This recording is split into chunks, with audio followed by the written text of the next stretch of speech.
Good. 2019, everyone. Happy 2019. Good evening, everybody. What the fuck with Pat and Brian is back. It took us like 6 months. I don't know when the last time we got together, Pat, was. But we are back on New Jersey Revolution Radio live on Facebook. Plus, we also have NJRevolutionRadio.com. Pat, we missed you at our last live show. We were very grateful for our good comrade Hank Green. Joined us, filled in, did a great job, but we did miss you, man. What happened? It was a coffee shop revolution show. We're ready to go. What was the deal?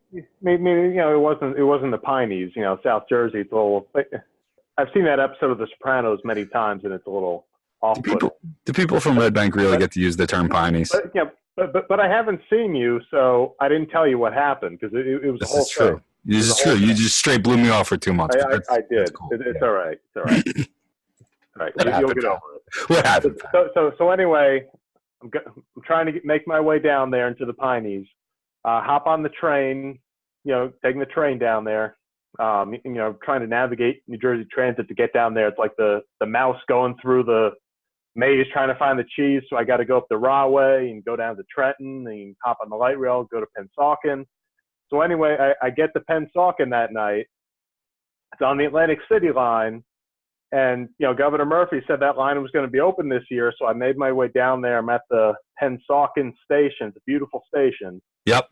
Standing on the platform. I got my ticket, my 25% off ticket, waiting for that train that's supposed to be running. I've got my legalized marijuana in one hand because Phil Murphy said that was going to be good to go in 2019.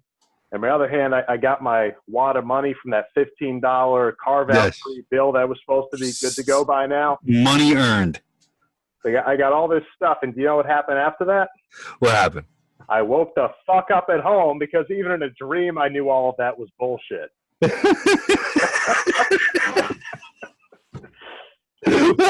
So here we are in 2019. We have no train line open. We have no marijuana. $15 bill just passed, but we're going to get into that. Right. So, we missed you there. I'm sorry? We missed you there. Yeah, thank you. It was like a good event. I caught part of it on the live stream. Yeah, we had a fun time, man. It was nice. Heather's been bugging me to go to South Jersey for a while. We did our first show in Montclair. Right. And so it was nice to go down south into Hamilton. It was a cool little shop, man. Casciano's Sweetery Bar and Sweetery, Coffee Bar and Sweetery. That's it. Casciano's Coffee Bar and Sweetery. There we go. Great place in Hamilton. If you're there, stop by. Really cozy place, and they were very good hosts, and we had a good time. And hopefully, someday soon we'll do another show, and hopefully by that time, I am looking forward to the next show being in New Jersey. Well, by that time, the minimum wage will be $15 an hour, right? Because they just passed the law. Right. So, we just passed it today, as a matter of fact. Yeah, just signed it into law. It was a big thing. Phil Murphy, I kid you not, this guy's blowing kisses to the crowd. The unions they're freaking out. Well, the problem is that you won't actually be making $15 this year. Your grandchildren might be making $15 an hour with the fucking schedule they came out with. So the main group of workers, and I say main group because, of course, we had to carve some people out. Mm-hmm. The main group won't get there until 2024. Right. 2024. It is 2019. Yeah. So that's 5 years from now.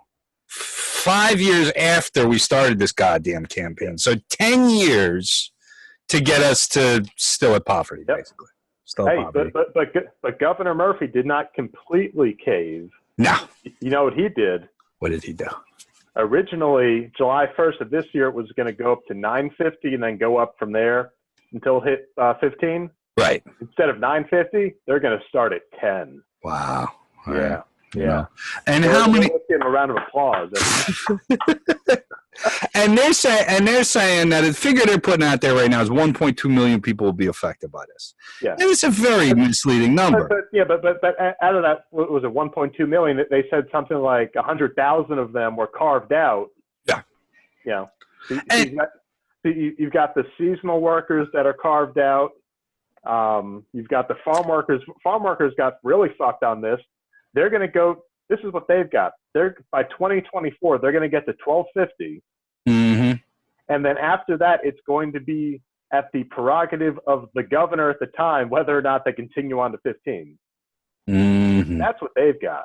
So I'm looking at this picture on NJ.com of this conference here. Mm-hmm. You know, and it's not a very well. SEIU, BJ is there. I'm not seeing a lot of people. I know that Working Families was there during the signing. All that. There's some business owners that all of a sudden came in that Phil Murphy decided to make business owners part of the minimum wage clause. Gee, I wonder if these business owners really, you know, they were there just to advocate for carve-outs, and he made them part of the cause. So I don't even get that. But, you know, these are the same people that when I first started out with this were telling me we were being unrealistic and stupid. Mm-hmm. They just raised the minimum wage. And, you know, now they're sitting there cheering with Governor Murphy like they've been doing it the whole time. 15 now never got an invite. You know, we of course not. We were the only ones that started it, you know. And, you know, this is the same deal essentially that Steve Sweeney wanted before it went on the ballot last year.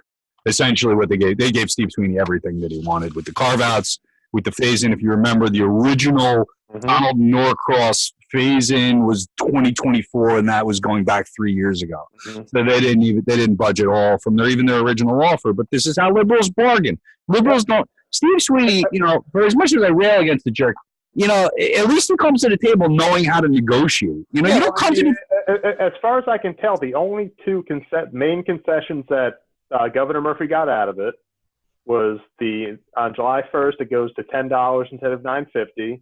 Right. And the youth workers are not carved out. Yeah, they got the youth workers. Yeah, and I mean, you know, 10 years, 5 years of fighting for this crap bill, and they're all up there cheering and applauding. Yeah. And these, you know, when they go to the bargaining table, they were already caving on the phase-in. They were already caving on the. They were already concerned. They didn't come to the table saying no 15 now. They were coming in saying, 15 when you want to give it to us. There was no hardcore demands. They never protested nothing. They never shut down nothing. They never took any real direct action. And, you know, we tried to push that coalition, but man, they were always in it for today. They were in it for today. They were in it for this PR spot. This was 5 years worth of work by a lot of working class people. I spent my 401k money after I lost my job at Verizon putting 15 now together and for this crap bill. And I didn't go down there and I wouldn't stand behind and cheer this bill. You want to sign it? Good. Do we move forward? Yes. If I was making $5, you know, $8 an hour and I just got 10, I'd probably be happy too. But let's face it, in the large scheme of things, the economic impact of what they signed today is almost nothing. No, and you know, Phil Murphy was supposed to come in and be this, you know, big progressive guy, and he's going to change Trenton and all of these things. I mean, was he so desperate for a win? Yes. He was. That he just gave up everything to say that he accomplished one major thing in his first year in office. No, you know what I think it is? Well, after his first year, because we're in February now. You know, having been in Trent for a few years and spoken, I'd never spoken directly with Governor Murphy, but spoken with people around there. You know what, Pat? I think they actually think they did the greatest thing in the whole world because their head is completely up their ass. When you're worth $14 million and you just bought a governorship, you know, 15. You know, you think doing these things is great, but if you're living in poverty and you just got $60 more a week in your paycheck, you know, you didn't really do a whole hell of a lot. You know, stop. But I think, you know what, Pat? I don't know if it's a matter of he needed a win and he wanted to look good.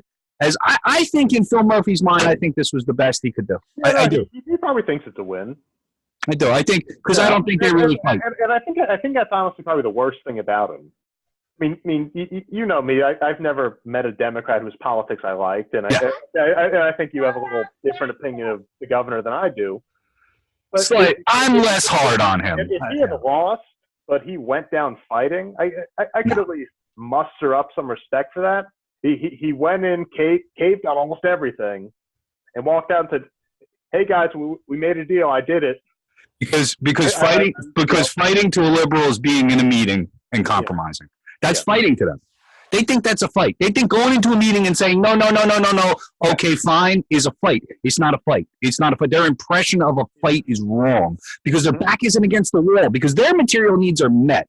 The $100,000 an hour executive directors of all these nonprofits, their back ain't up against the wall. So any win they get, they can say how gracious they are. But when your back's up against the wall and your house is in foreclosure and you don't know how to pay for food next week, it's you can't celebrate like they can.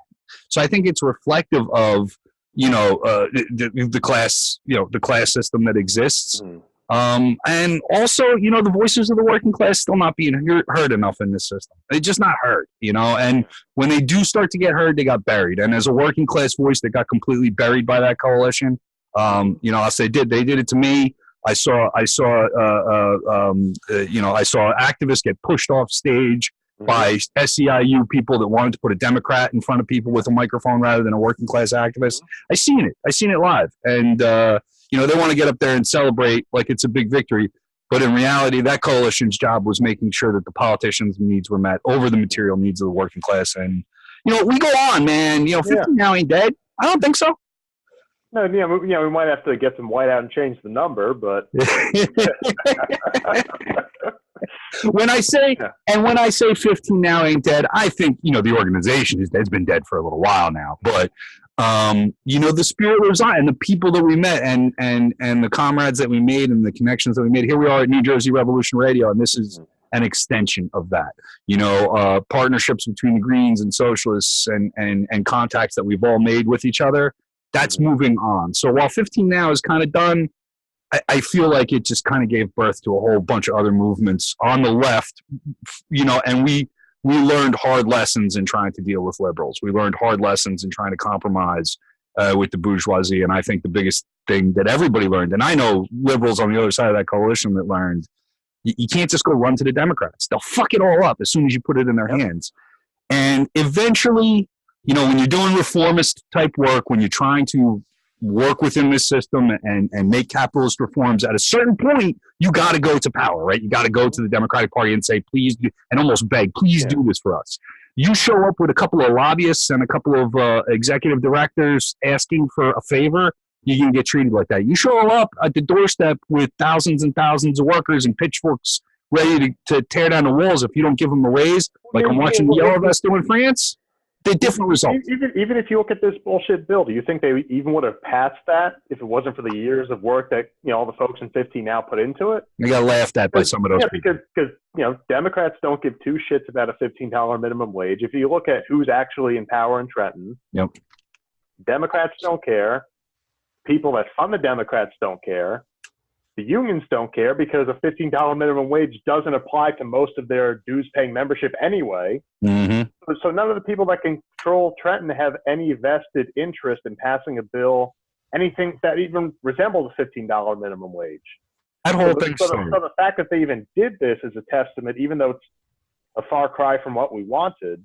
Yeah. Even the fact that they did this is a major testament to all the years of work that you put in and other folks put into it. A lot of people made sacrifices, and even some of the people I'm criticizing here did a lot of hard work. But I think celebrating this result is the wrong thing to do. But I mean, you're right. The left really pushed this from the beginning. It kind of started off with them being irritated with people who weren't Democrats doing something, and it did progress from there. And I'm proud of it. I mean, don't get me wrong, I'm proud. Today, I'm looking at it. I am proud to know that something that I was a part of, did move things along. But it's certainly, I'm not going to run around and be waving and cheering and doing press conferences with governors for this kind of legislation. It's not what I set out to do. But what I did set out to do, I think, is happening. And that's, uniting people and growing working class politics here in New Jersey. So I can take stock in that and move on and maybe take some trains somewhere. The problem, and so we'll say that's a good segue. That's a good segue, right? The train system now, but the problem is the federal government, right? According to our governor, I believe we had to do these repairs, right? On the Dinky or something like that. I don't know what's going on down there. So Pat, am I right that the federal government is to blame on this? So right now and just to back it up, last year we saw all the train delays and cancellations and everything. Yes. Disaster. The Atlantic City line from AC to Philadelphia is shuttered. The Dinky train is down. That's a little shuttle train that goes from Princeton Junction into Princeton. Raritan Valley line is on direct service, so there's no off-peak hour service to New York Penn. You have to switch in Newark. So they've got all these fucked up pieces that were supposed to be resolved and fixed by now and opened again. And the governor and his administration are just going down this list of just playing the blame game of all the reasons why it's not back up and running. First, it was the positive train control they had to install, which is still going on, but you don't have to shut down train lines to do that, because if you did, then they would have shut down, the lines going into Trenton and Long Branch and everything else. So his latest thing was to blame the federal government, saying that New Jersey cannot open these lines until the Federal Railroad Administration allows them to, and the shutdown and everything, that's not going to happen. And then the Federal Railroad Administration fires back and says, quote, New Jersey Transit does not need approval from FRA to reinstate commuter rail service on the lines where New Jersey Transit had voluntarily decided to temporarily reduce or suspend service. So pretty much they're saying, you guys fucked this up. You can fix it whenever you want to.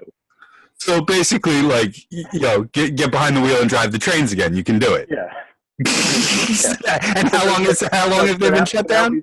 Yes. So now we've blamed positive train control. So they still have 2 more years to put in. Mm-hmm. They blamed the federal government. They blamed the shutdown. They blamed all the hard workers, the train crews at New Jersey Transit.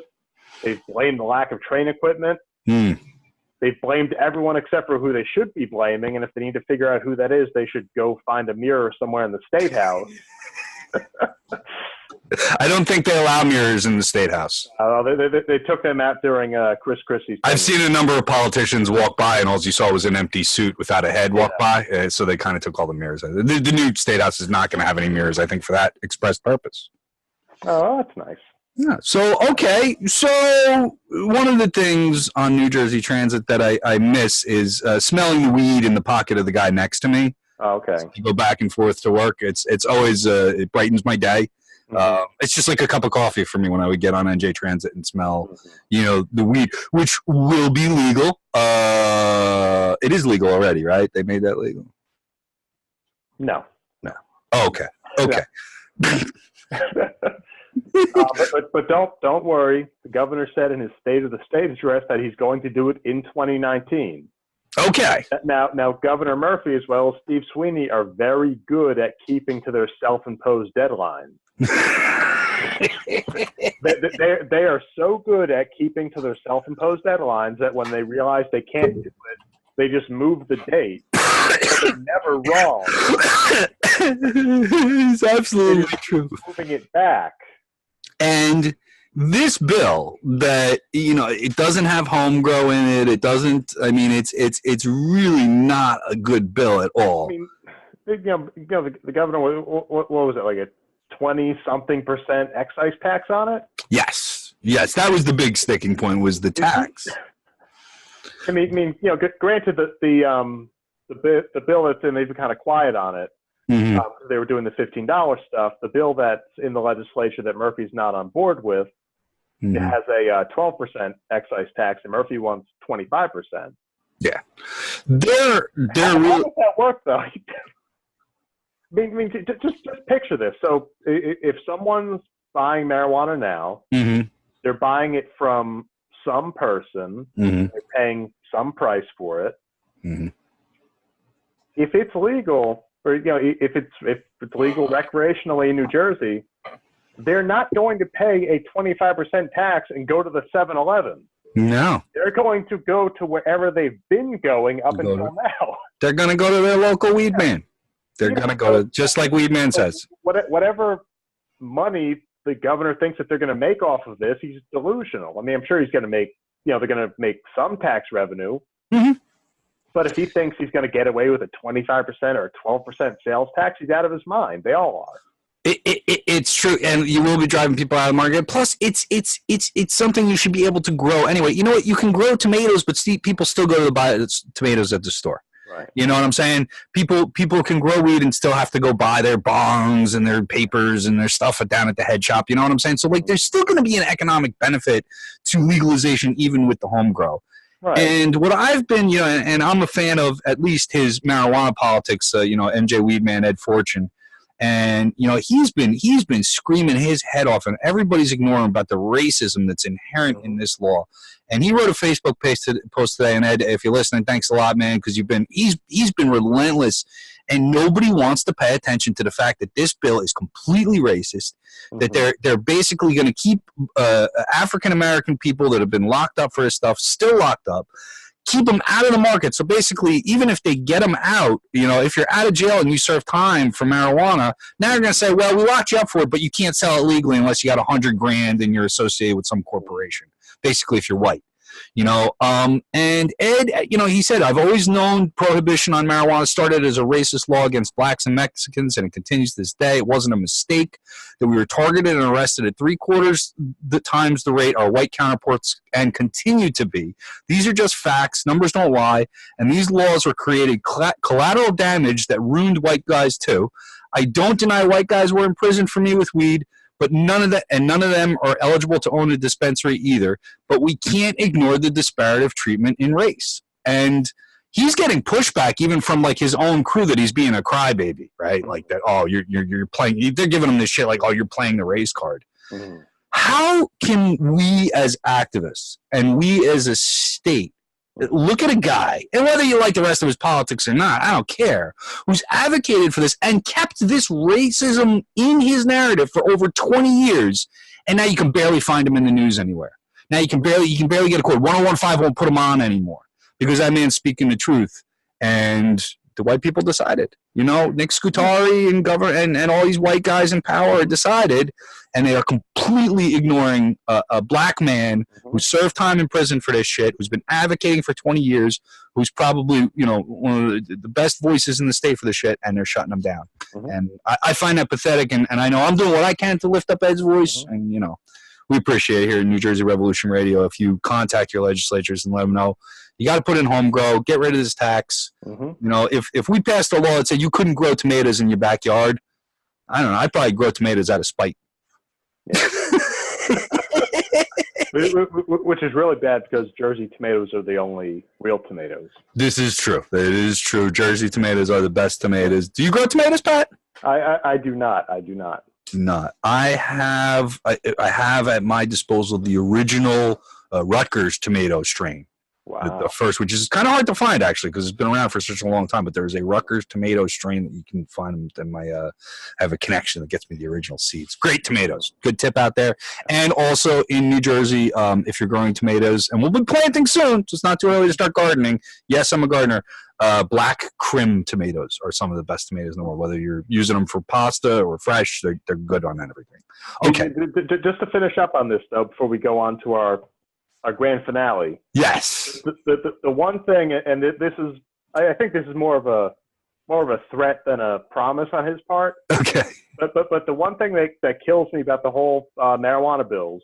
Yes. Is that Steve Sweeney has hinted strongly that if Governor Murphy does not come on board, he doesn't want to. He doesn't want to do this. He's a merciful man. He doesn't want to do this. Yeah. But he will pass it via a ballot measure. Yeah, sure. Now, if you remember correctly from a couple of years ago, that is the exact same fucking strategy he refused to use when Governor Christie was doing the $15 bills back then.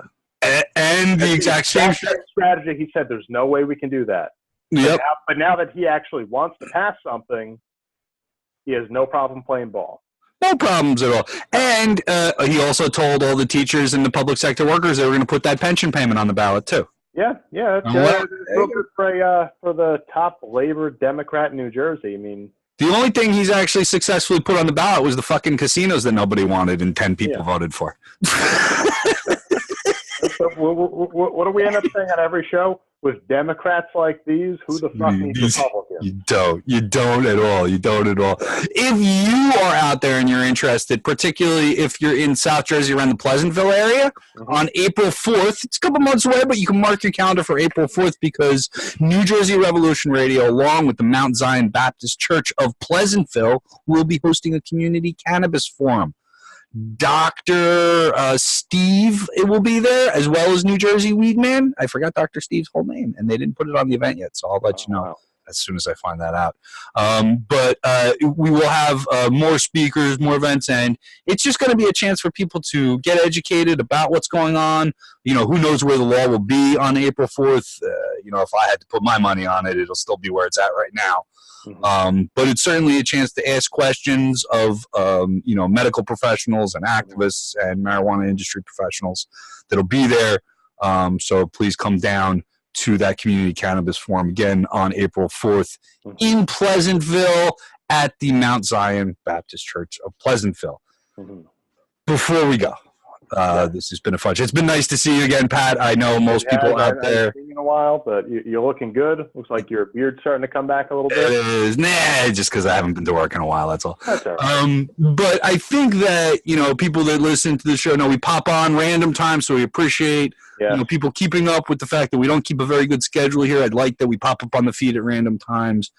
Before we have to go, of course, we have a national audience. There are people in California and other places in the country that listen to New Jersey Revolution Radio, despite probably wondering how glad they are they don't live in New Jersey. But probably, and this is of course despite my best efforts to keep them out, but there's no way to keep people. I really don't need these outsiders in New Jersey. But that being said, if you're listening to New Jersey Revolution Radio and you're not in New Jersey, get off! No, I'm just kidding. You don't want you. This is Jersey. We don't like anybody. Yeah, well, also donate and buy a mug, but yes, donate and buy a mug and then get out. Then get off. But New Jersey, we export wonderful things to the rest of the world sometimes. Taylor ham or pork roll, as some people call it, is a Trenton invention. Yeah, it's pork roll. Yes, some great heavy metal music and rap music has come out of New Jersey. I believe Jay-Z's from Jersey, right? That I don't know. But hey, Redman. We gave the world Danny DeVito and Jack Nicholson. That's true. Redman, Frank Sinatra.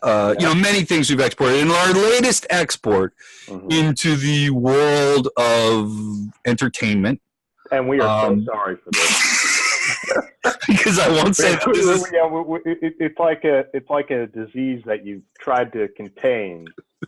But there's only so much you can do before it spreads. New Jersey's native son, Cory Booker, has announced that he will be running for president in 2020. He did this announcement, by the way, from atop of a burning building while holding a puppy and a cat at the same time. At the same time, wow. Yes, at the same time, yes. He ran into a burning building, and while he was rescuing them, he announced this. And he handed him off to what's the made up guy's name? T-Bone. T-Bone. The made up guy that to try to show his New Jersey credentials. So Cory Booker has announced his run for president. His slogan is "We will rise." I love that. We will rise. He's probably talking about the Newark high rises that he built and gentrified the whole area and keep people out of their homes. Maybe that's the rise he's talking about. One of the first stories that hit is the tale of T-Bone. Yeah. Cory Booker's past statements haunt him on the campaign trail. And this is back in 2013 from NJ.com. I just looked it up. But I remember this and for those of you that may not know Cory Booker, this guy has got a reputation for just making shit up. I mean, just blatantly. I mean, I'm not talking about kind of embellishing a story or just like setting it the time he's out shoveling people's driveways. Yeah. the time what was it like? It was a power outage or something, so he had miscellaneous people in his home eating pizza and watching DVDs. So and you brought up where you saved people from a burning building. In the article, it talks about how Cory Booker made a speech where he said that he went up. He was first in Newark, and he went up to a guy named T-Bone, who was a charismatic young black man like himself, and he said, "Yo, man, what's up?" He said, "Get the fuck out of my face." Now listen, man. Cory Booker is an African-American man, and he's been through racism like anybody that I haven't been through. I'm a white guy, I got privilege, and I get that. Yeah. But this sounds like a story that some lame-ass suburban white kid would make up to sound tough in front of people. Mm-hmm. And being a lame-ass suburban white kid, I can tell you that's exactly what we would do. We would lie and tell a story like this to seem tough to people. And Cory Booker, I mean, he had a drug dealer die in his arms. Mm-hmm. You remember that story? I mean, he's running into buildings. He basically showed up. There was a fire going on. He pushed firemen out of the way so he could run into the building. Yeah, I think that was an episode of Seinfeld, wasn't it? Cory Booker doing Cory Booker. So, you know, we've got Cory Booker 2020, and he's going to be one of like 24 people in the clown car that we're going to call the Democratic primary. It's been just, I mean, it's been one fake story about Cory Booker after another, and somehow, you know, the Twitter image, the media image, all that really works, and he's a very image conscious guy, and he's good at manipulating media, and a couple million Twitter followers. Say very personable smile, but doesn't give a fuck about anything. I had a parade one time. You know, Union was marching in the parade. Everybody said Cory Booker is going to be here. Cory Booker showed up literally as the parade was marching, jumped out of his limousine, ran around. Didn't like march with anybody. You know how usually there's like a Cory Booker, he'll march with Union or whatever. Nah, he just like ran up and down the parade line. Didn't march with nobody. He was just shaking hands, blah blah blah blah. You know, and then he runs by. My buddy tried to get a picture with me, but thank God I was carrying a Union flag, so I put it in my face. I was like, "You put this on Facebook, people." He gets to the end of the thing. Cory Booker runs up there. He basically knocks the MC over. He's like, "I got a speech about it was Labor Day. I got a speech about labor. Go labor." Blah blah blah. Takes off back in the limo. He's out of there. He didn't take 2 words. He puts on his cape. He flies away into the night. I swear, I never seen. He ran. He wasn't a parade. He took a little bit of a 5K that morning. Yeah. Well, he's a fit guy. You know, he's a vegan, doesn't drink. You know, he's checking off as many trendy boxes as humanly possible. It's basically it. It's basically the guy. He came out of the Manhattan Institute. He cut his teeth in politics, advocating for charter schools in Newark. Yep. He's as right wing as they come, but he's also just business guy. I mean, you know, Newark's got all the different bankers there now. He's another Hillary Clinton. He is whatever the conversation is about that day. And I don't think he stands for much other than trying to become president. And he probably should have waited a cycle or two. But, you know, listen, he's an ambitious. Everyone's jumping in now. He's on. Actually, I don't know if you saw this. I don't know if we talked about this on here or not. But up until a couple of months ago, because, as you know, Cory Booker's up for re-election to the Senate in 2020. Yeah. And under New Jersey law, he couldn't simultaneously run for both. So if he had run for president, then he would have had to, and actually gotten somewhere with it. Right. He would not have been able to run for re-election to the Senate. Luckily for him, his boy Phil Murphy swooped in, and Steve Sweeney got in there, and they passed a bill saying that he can run for both now. Wow. So might have a dual presidential Senate candidate on the ballot. They do these favors for you. I wonder if they would do that for me or you. No, they wouldn't. That's a favor reserved for somebody that comes out of corporate America. That's the way our politics works. Pat, I mean, also because we don't know T-Bone, and we haven't saved anyone from the building. Well, I'd be scared of T-Bone. I don't want to go, you know. Yeah. I spent some time working out in New York, man. If I ever told me I ran into a T-Bone, I would have been beat the fuck up and thrown at. How the hell this guy become mad?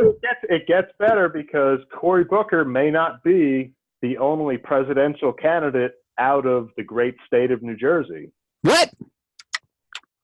How can we top that? Chris Christie, 2024. Chris he's out on the book tour. I've got the book. Oh no! So maybe later, maybe on like a. Oh, I didn't even know. I gotta read the book. Did you buy that thing? I gotta read. I found it in the garbage. It was in the dumpster. Did it go straight to the bargain bin with Hillary's last book? Yeah. Oh yeah. I mean, it came out of the printer with the clearance sticker already on it. So anyway. They asked Christie if, because he thinks Trump's going to run in 2020, get reelected. Right. 2024, they asked Christie if he would consider running, and he's not only would he consider running, he's pretty confident that he could take down Mike Pence. So there's that idea floating around there. I mean, Christie's gone from saying he'll never run again to saying that he's not done yet. Let me finish. He's not. taken some diehard New Jersey people to dream of the scenario where it's two lifetime New Jersey guys duking it out. Cory Booker versus Chris Christie. And they're buddies. Did they really run against each other? Beat to that fight. It would be a love fest. Well, they do like each other. They do. Jersey, so. That's true. That would be interesting. That would definitely be interesting. And of course, New Jersey on display to the world. What more could you ask for, right? Yeah, I mean, it's only right. I mean, if Donald Trump and Hillary Clinton can both be from New York, then what's those two New Jersey guys in the mix? They're both going to suck, but we'll have some fun. Chris Christie leaves office with an approval rating like -6. I mean, there's he was on the Colbert Show a couple nights ago doing shots of tequila. I shit you not. Oh, Jesus Christ! They asked him about that, and he said he didn't care. Of course, he didn't care. You embarrassed yourself in the presidential primary, and then you ran around kissing. My state hates me, but I don't care. But that's how delusional. You know what? And honestly, he probably still has a chance because there's so few people paying attention to politics, and there's so much money in it. Yeah. Any shithead gets up there can run for president, and Chris Christie's, hey, why not me, right? And honestly, I can't blame the guy because this country keeps look who we elected this time, and look who we've been electing. The only reason Chris Christie didn't have a shot last time was because Donald Trump stole his "I'm going to shit on everyone" campaign strategy. Well, he went extra racist with it. Trump's was more interesting than Christie's was. Yeah, and Trump, we went way more racist with it. Way more racist with it. So that worked out for Trump, unfortunately. Well, Pat, I thank you for coming here tonight. Yeah. Before we go, we want to make sure. I got to say, it's a little late, but I've got my Hawaiian shirt on. It's 40 degrees outside. I got to get down to the beach. You got your shirt? I got my negative whatever last week, so I got to get down there. Yeah, get your cargo shorts and your flip-flops on. It's that kind of weather for us in New Jersey. I'll have my own beach gate down there. Pat, thanks a lot for joining me today. Everybody out there listening on New Jersey Revolution Radio, you can check out more What the Fuck. You can check out our Wednesday night lives with Diane Moxley. You can check out Wine, Women, and Revolution with Heather Warburton. You can check out Modernity and Absurdity with Christian Perez. New Jersey Revolution Radio, less than a year old. Go online right now and buy a New Jersey Revolution Radio mug. You can buy a mug. You can make a donation. We will be announcing, we have the Community Cannabis Forum coming up. We'll be announcing another coffee shop show coming up soon. So, we're less than a year old, and we are way bigger than I thought we'd be. And that's thanks to Pat, you, and all my comrades and everybody that's chipped in or come to a show or anything. We appreciate it. Keep up the support, and New Jersey Revolution Radio is going to keep growing. Thanks a lot, Pat. Have a good night, everyone. Have a good night.